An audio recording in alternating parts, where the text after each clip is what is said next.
Hello friends, good morning. কেমন আছো তোমরা? আশা করি ভালো আছো, সুস্থ আছো। পিঙ্কেস ওয়ার্ল্ডে আরও একটা মিনি ব্লগের সাথে তোমাদের সকলকে জানাই অনেক অনেক ওয়েলকাম। তো তোমরা ইদানিং দেখতেই পাচ্ছ যে আমি ডেইলি ব্লগ আপলোড করছি। সেগুলো হচ্ছে আমি বাড়িতে যাবতীয় যেসব কাজকর্ম করি সেগুলোই তোমাদের সাথে শেয়ার করি।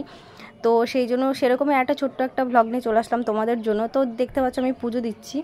তো বেসিক্যালি সবার বাড়িতে কি হয়, যাদের বাড়িতে শাশুড়ি থাকে, শাশুড়িমা থাকেন, তো এই কাজটা রীতিমতো তারাই পালন করেন। তো আমার বাড়িতে যেহেতু শাশুড়িমা নেই, তো বাড়ির সমস্ত কাজ আমাকে একা হাতেই পালন করতে হয়।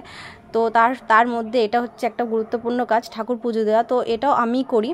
তো আমি করি বলবো ভুল, যে আমার মেয়ে যেহেতু অনেকই ছোটো, তোমরা জানো যে আমার মেয়ের সবে 4 বছর বয়স, তবুও আমার মেয়ে সমস্ত কাজ করার জন্য বায়না করে। অনেক কাজ করে, ও আমাকে হেল্পও করে। বাট এখন যেহেতু আমার ছেলে একটু বড় হয়ে গেছে, তো এই কাজটা রীতিমতো এখন ছেলেই করে। তো ছেলের যখন স্কুল থাকে তো সেই সময় আমি করি, আর ছেলে যখন বাড়িতে থাকে তো বেশিরভাগই পুজো বলো, সন্ধে বলো, আমার ছেলেই করে যদি বাড়িতে থাকে। আর স্কুলে গেলে তখন আমি করি। তো যাই হোক, তোমরা যদি পছন্দ করো ব্লগ ভিডিওর মাঝে মাঝে এরকম মিনি ভ্লগও আমি তোমাদের জন্য আপলোড করব, অবশ্যই আপলোড করার চেষ্টা করব।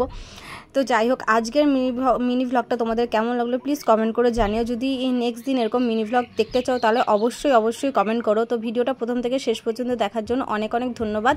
দেখা হচ্ছে নেক্সট ভিডিওতে।